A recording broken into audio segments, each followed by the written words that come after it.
Estamos aquí con Francisco Javier Nuño Márquez. Eh, ¿Cómo estás, Javier? Hola, mucho gusto. Bien, gracias. ¿Tú qué tal? Aquí estamos contentos de tenerte en esta conversación y pues bueno, te dejo que te presentes para nuestra audiencia. Ok. Bueno, pues muy buenas tardes. Yo soy Javier Márquez, ¿no? Más conocido así en el mundo del teatro y del arte. Ya acá cambié mi nombre. Este, Soy un artista transmedial, un pensador, docente y editor, ¿no? Em, Soy licenciado en Literatura Dramática y Teatro por la UNAM. Estoy estudiando la maestría en creación artística en el Centro Morelense de las Artes. Soy docente en ambas instituciones, en la UNAM y en el Centro Morelense de las Artes, así como en la Universidad del Claustro de Sor Juana. Eh, no sé, fui becario de la Fundación para las Letras Mexicanas del 2012 al 2014 y del programa de jóvenes creadores del FONCA del 2015 al 16. Fui Premio Nacional de Dramaturgia Joven Gerardo Manso del Castillo con justamente The Joker Jack, la última carcajada de Heath Ledger. Y soy miembro fundador de la editorial Antropófagos, que es una editorial que está dedicada a la publicación y difusión y divulgación de la dramaturgia alternativa contemporánea. Esa es en breve mi presentación. Muchas gracias. Pues empecemos, si te parece, con esta conversación. Eh, Sabemos, bueno, tu trabajo refleja, y tú lo has dicho en algunas entrevistas y en algunas de las introducciones que se encuentran en las ediciones de Antropófagos, que trabajaste mucho con los mitos contemporáneos. ¿De dónde sale esta necesidad, este interés por estos mitos? Pues,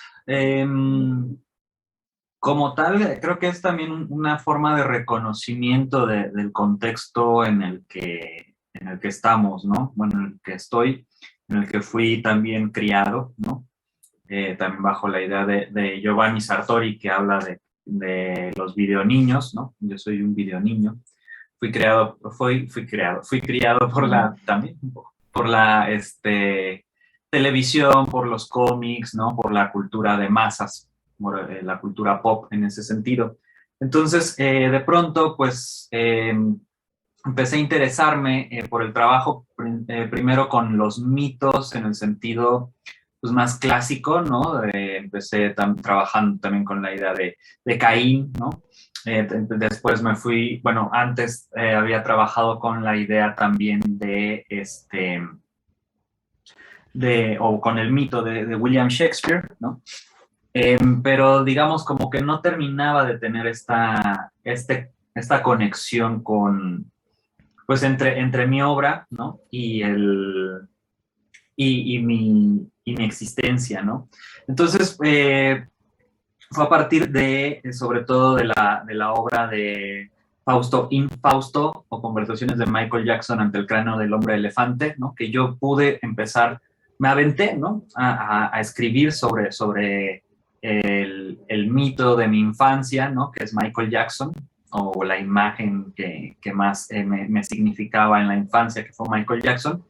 Y entonces, pues justamente fue el primer lance hacia ello y me sentí muy, muy a gusto ahí, ¿no? O sea, siento que conecté con muchos puntos de lo de mi poética, de lo que yo pensaba también del mundo, de hacer una crítica también a cómo había sido formado, ¿no? Hacer también una crítica al mundo solemne del arte, ¿no?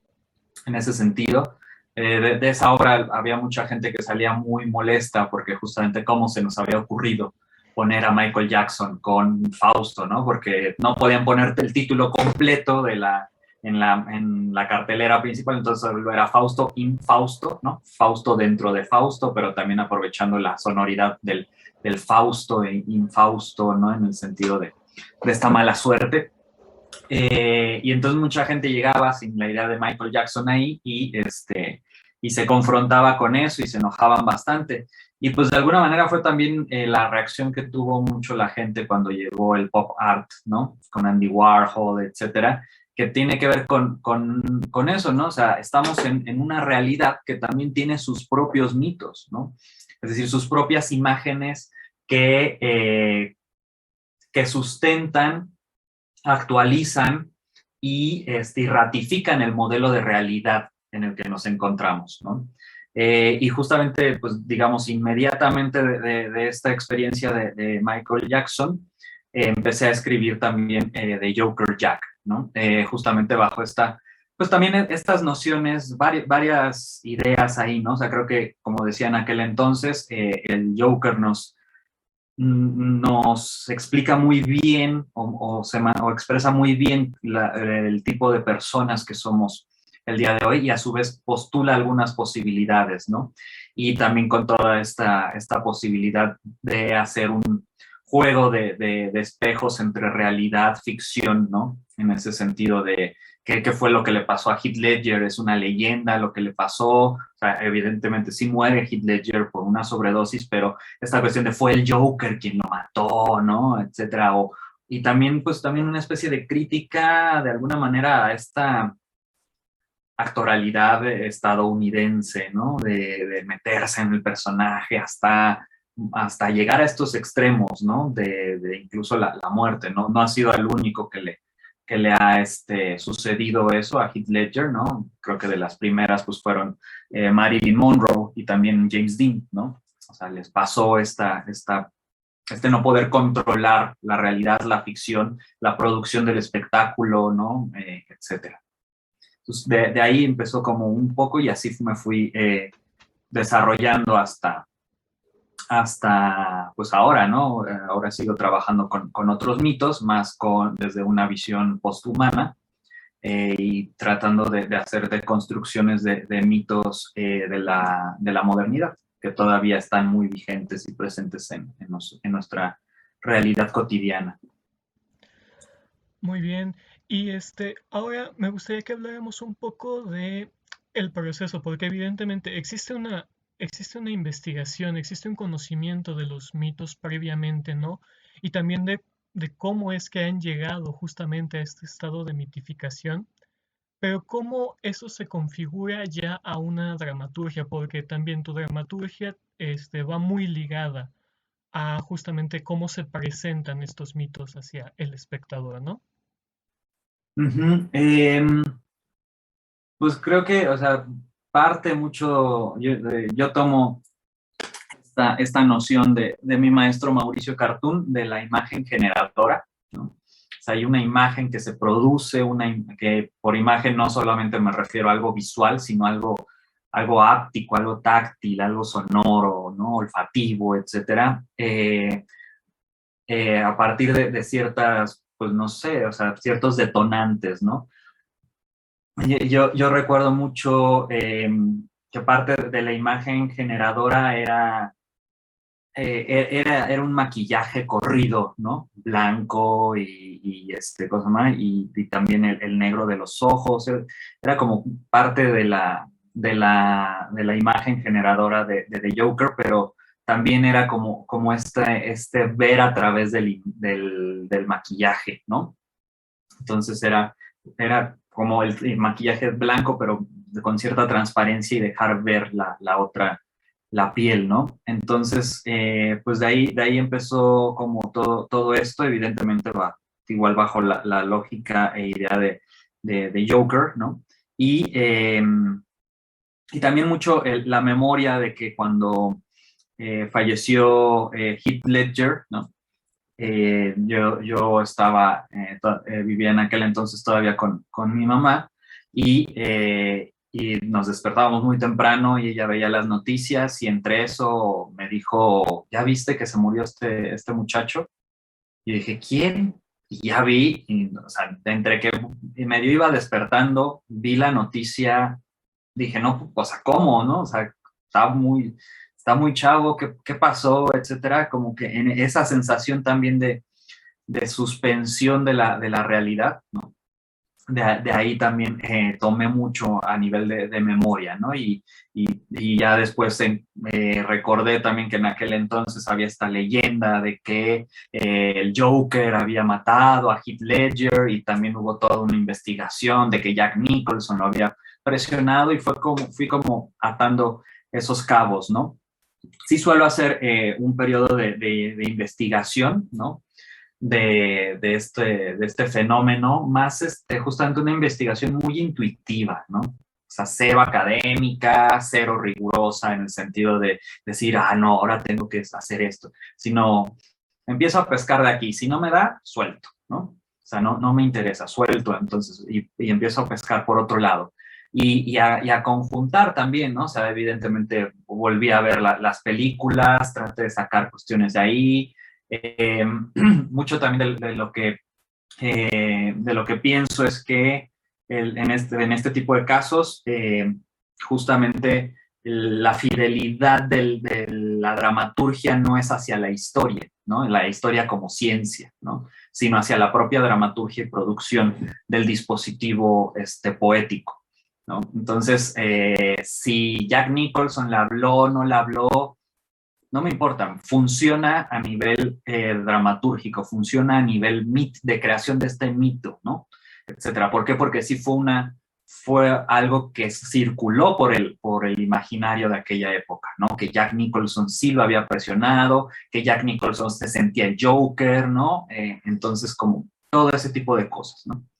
Y pues igual empecé a revisar las novelas gráficas, los cómics que tenía y volví a caer en el Arkham Asylum de Grant Morrison, ¿no? Y toda esta teoría que desarrolla de la supersanidad del Joker, ¿no?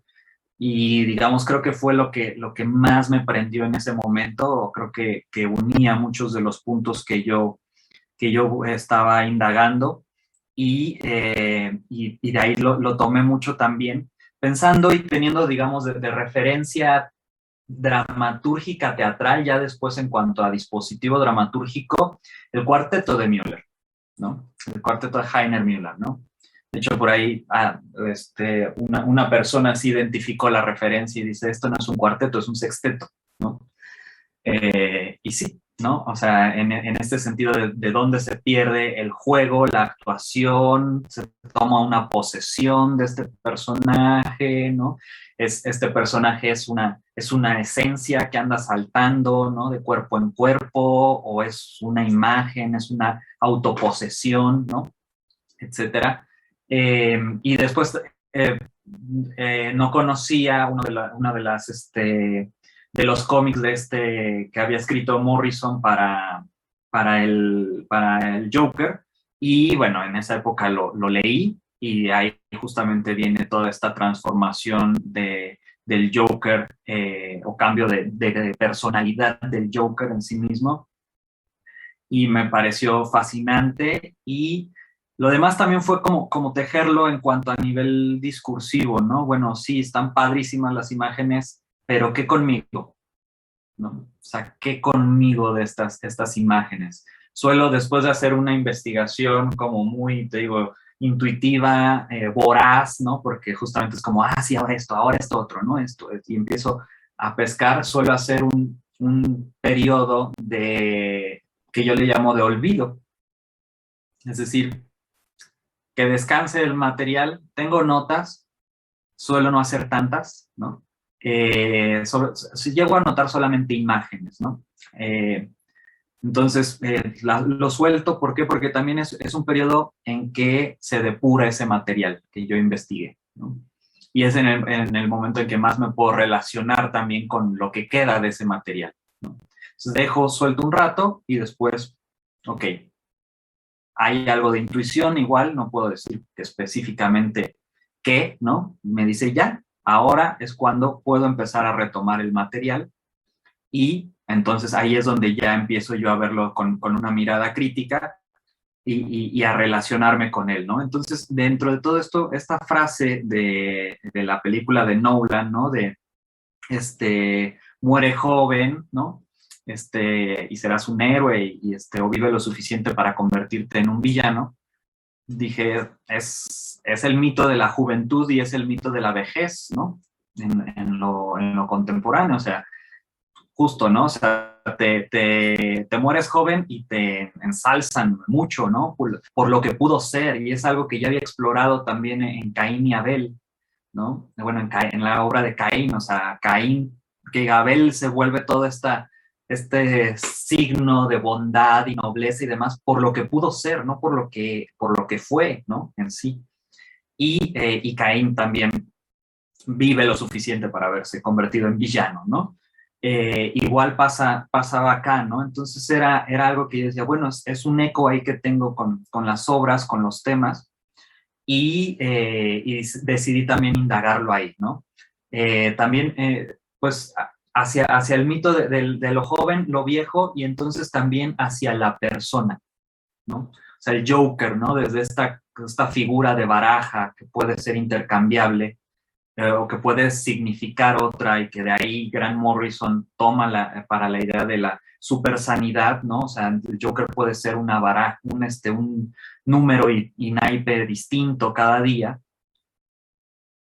¿Cómo lo relacionamos ante nuestro mito sobre la persona y sobre el sujeto a nivel ontológico, ¿no? Es decir, que el sujeto siempre tiene que ser uno, ¿no? Por eso está sujeto a algo y siempre tiene que ser coherente en todo momento, ¿no? Que es una idea moderna que también es desarrollada por la dramática, ¿no? Y que mismo Bertolt Brecht va a criticar, ¿no? O sea, Brecht dice, para el teatro dramático, el ser humano es algo conocido. Para el teatro épico, es un sujeto a investigar, ¿no? Es decir, el ser humano puede ser de otras formas, ¿no? Entonces, desde esa perspectiva, o sea, ¿qué pasa con la idea de la supersanidad, ¿no? ¿Qué pasaría con una persona así, que justamente, pues, hacia ello va mucho, mucho de la noción de enfermedad mental, ¿no? Hacia esas personas que no tienen una forma de existencia normada, ¿no? O que funcionaría para la normalidad del sistema, ¿no? Y por eso el Joker es tan amenazante desde esa perspectiva, porque no hay apego, no hay aprehensión, ¿no? Hay un flujo constante de la existencia y de la mutabilidad, ¿no? O sea, algo con lo que se va a pelear mucho la ontología moderna es eso, que no se puede mutar como persona, ¿no? Y lo vemos en nuestro cotidiano con el clásico, nunca cambies, güey. Es una gran condena, ¿no? Sí, cambiemos, ¿no?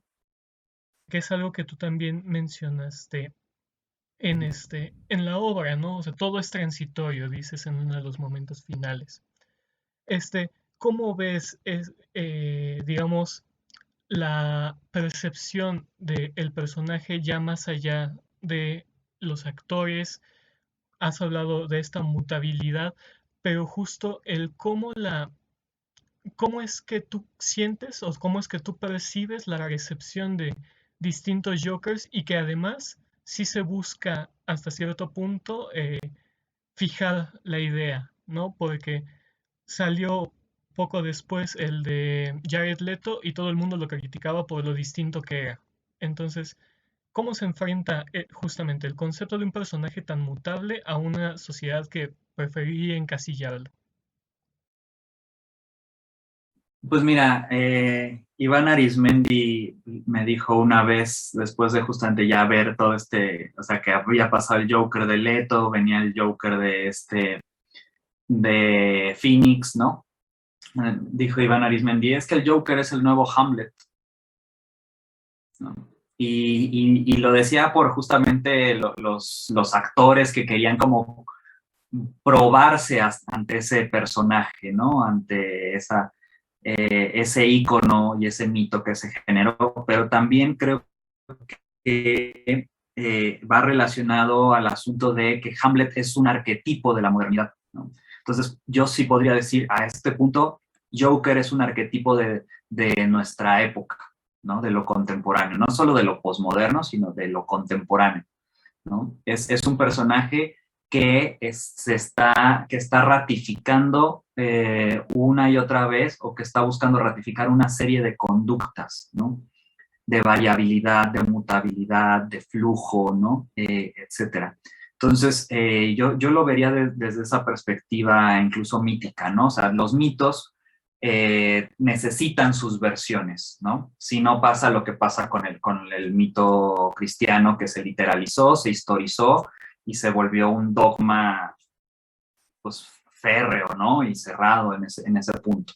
Todos los mitos, lo dice Levi-Strauss, ¿no? Necesitan sus versiones y sus variaciones. No podemos estudiar un mito si no es a través de sus versiones a lo largo del tiempo. ¿Por qué? Porque cada generación va a tomar esas imágenes, esos relatos, y los va a reconfigurar para explicarse a sí mismas en este plano del mundo, ¿no?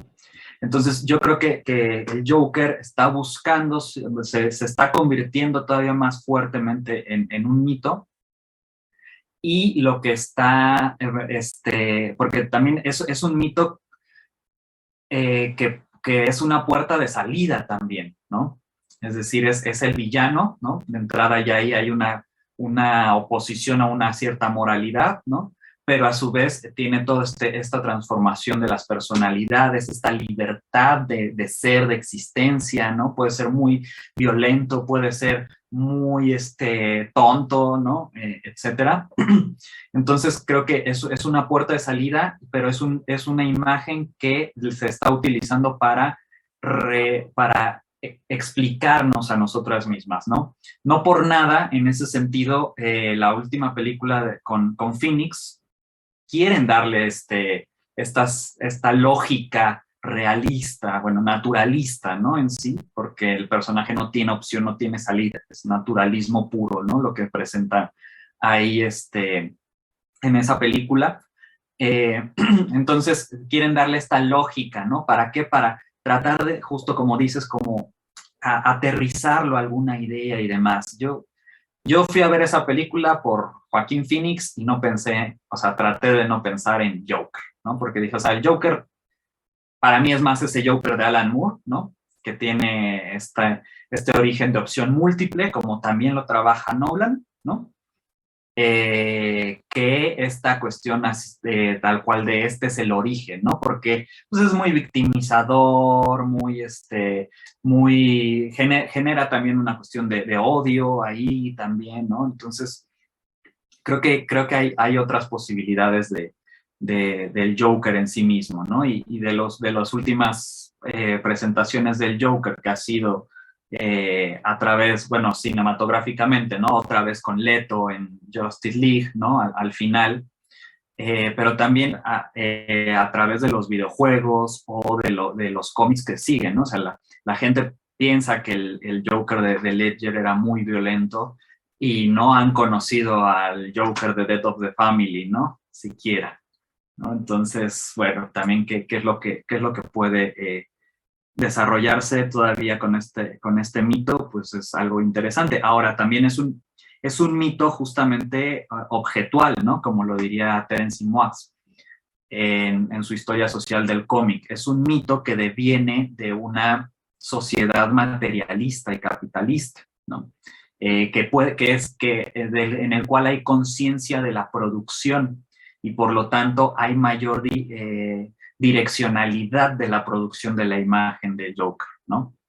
Entonces, es lo que también decía Roland Barthes en sus mitologías, ¿no? O sea, todo mito contemporáneo está dirigido, ¿no? Entonces, hay que tener mucho cuidado también con esa dirección que se le va dando a estas imágenes globales, ¿no? Porque de alguna manera estas imágenes globales se terminan o están logrando justamente producir un imaginario global colectivo, ¿no? O sea, Jung, cuando habla del inconsciente colectivo, también habla de la producción del inconsciente colectivo. Es colectivo en tanto una comunidad lo tiene, ¿no? No es que sea universal, ¿no? Esa cosa de la universalidad es otro mito, ¿no? Pero justamente es colectivo en tanto hay una comunidad que lo tiene, que lo maneja, ¿no? Que sabe sus implicaciones, etcétera. Entonces, digamos, la imagen de Joker, que podemos hablar ya de parte de un inconsciente global, no hay que olvidar que está producido por personas, que está escrito por personas, ¿no? Y de alguna manera es algo que también busco como rescatar o trataba yo de hacer en el Joker, ¿no? Saber también esta construcción y ofrecer una versión crítica del mito, ¿no?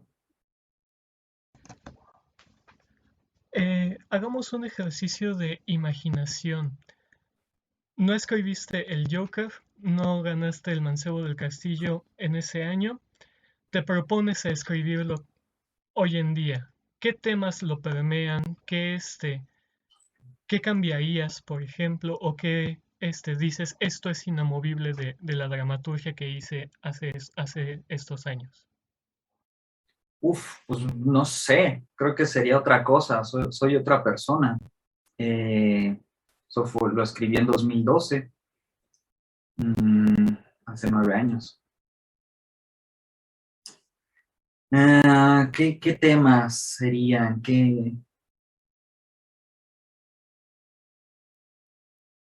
Digo, por ahí también me han dicho algunos actores que han querido incitarme a volver a ser de Joker en escena, que me decían, y ya hay que meter al de Phoenix, ¿no? Y yo decía, pero como, ¿por qué, no? Eh, no sé, creo que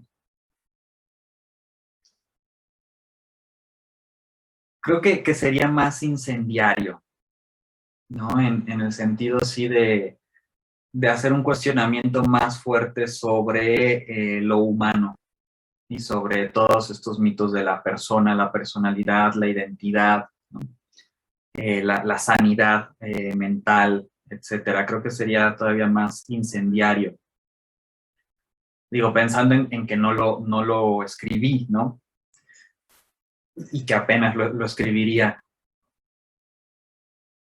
No, no, bueno, no sé si ahorita yo escribiría algo al respecto. Creo que estoy yo en otros puntos, ¿no? Como para ver para regresar, bueno, es que regresar, como para enfocarme en The Joker. Yo creo que antes del Joker de Leto y de Phoenix, fue el momento preciso de escritura por eso, como dices, o sea, parecía una versión definitiva e insuperable lo que hizo Ledger, pero también era fatal, ¿no? En el sentido de parecía destino, ¿no? Todo esto, o sea, y fue un acontecimiento, ¿no? O sea, yo creo que el Joker de Leto y y de Phoenix no son acontecimiento, ¿no? Son personajes, ¿no? En ese sentido, pero yo creo que la muerte de Ledger convirtió en acontecimiento esa interpretación, ese trabajo, ¿no? O sea, sí hay un antes y un después de ese Joker, porque de entrada, pues sí hay un mundo con Heath Ledger y un mundo sin Heath Ledger, ¿no?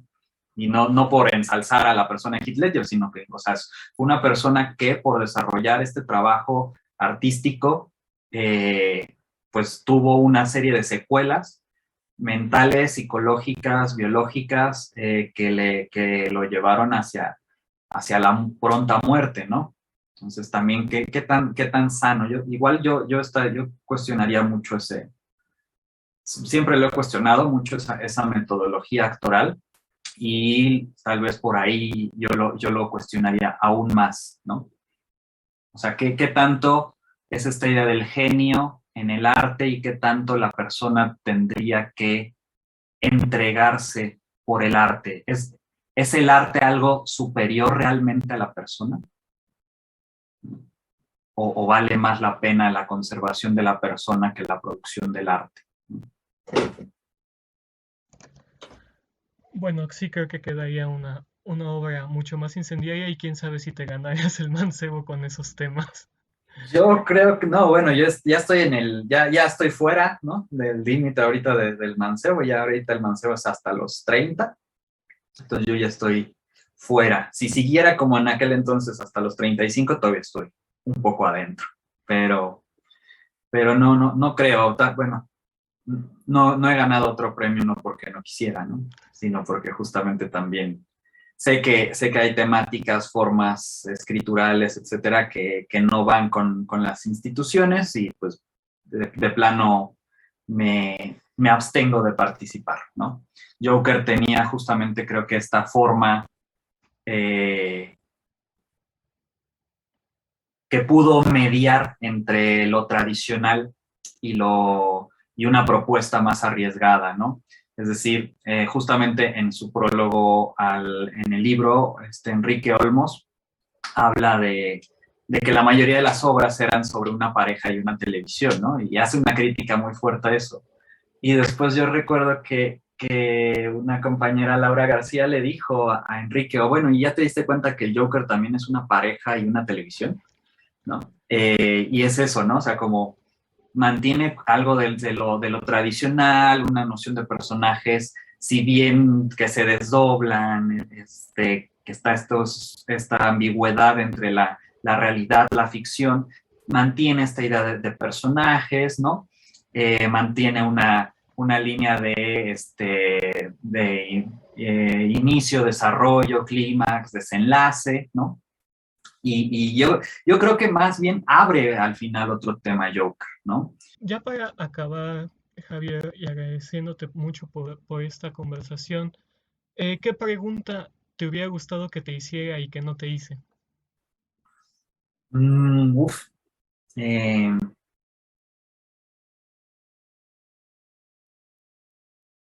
no sé,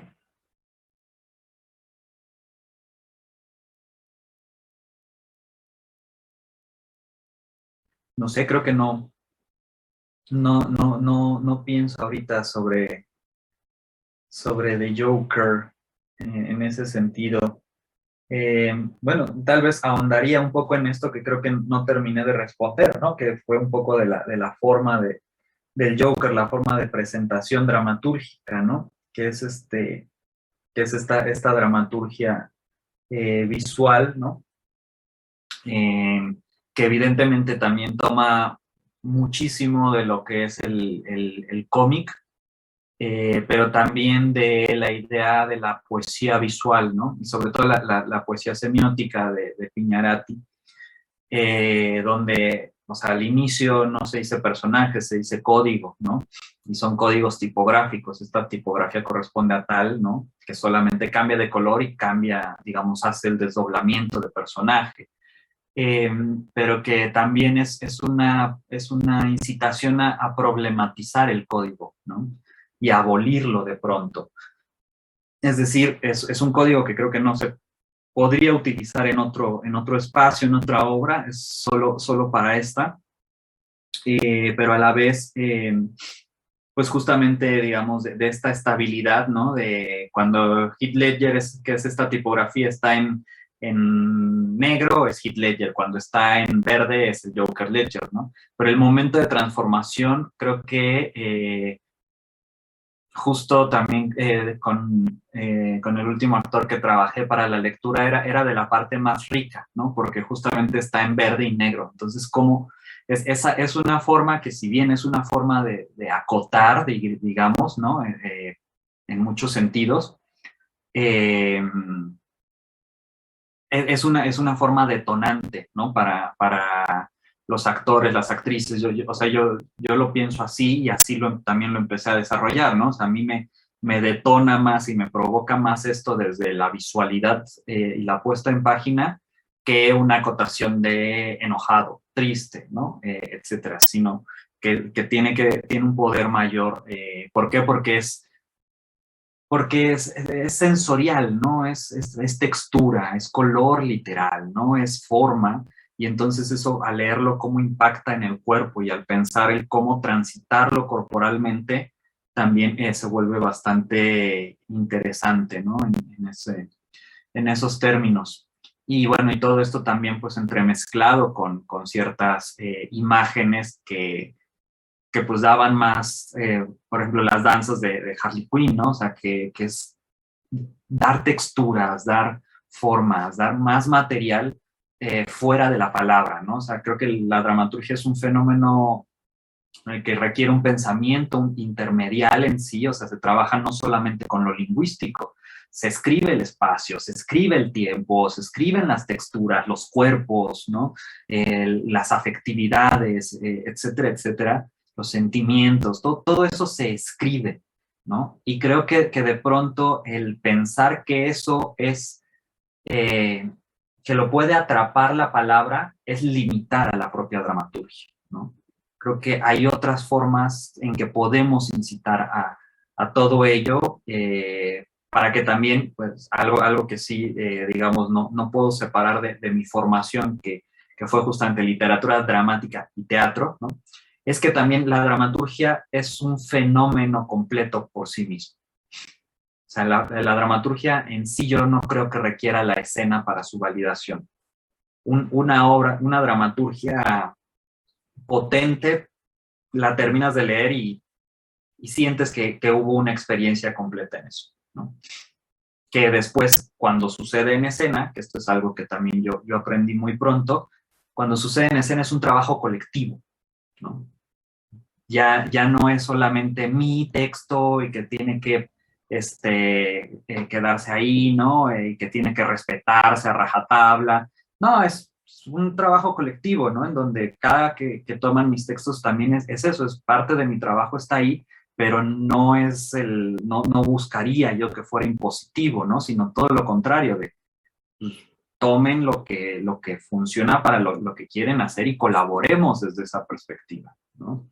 Y si no se entiende así la dramaturgia, pues mejor escribamos otra cosa, ¿no? Novela, ¿no? Que es ahí sí, te peleas con los editores para que estén los puntos, las comas, etcétera, y esa es tu obra y la va a recibir directamente otras personas, ¿no? Pero en sí la dramaturgia, cuando pasa a la escena, ya es un trabajo colectivo. Pues.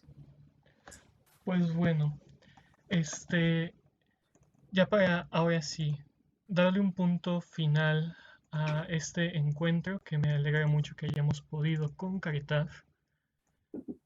Quiero presentarte el primer teaser de nuestro trabajo que hicimos con tu texto. Creo que no es tanto problema del actor, sino del guionista. No lo defiendas, cariño.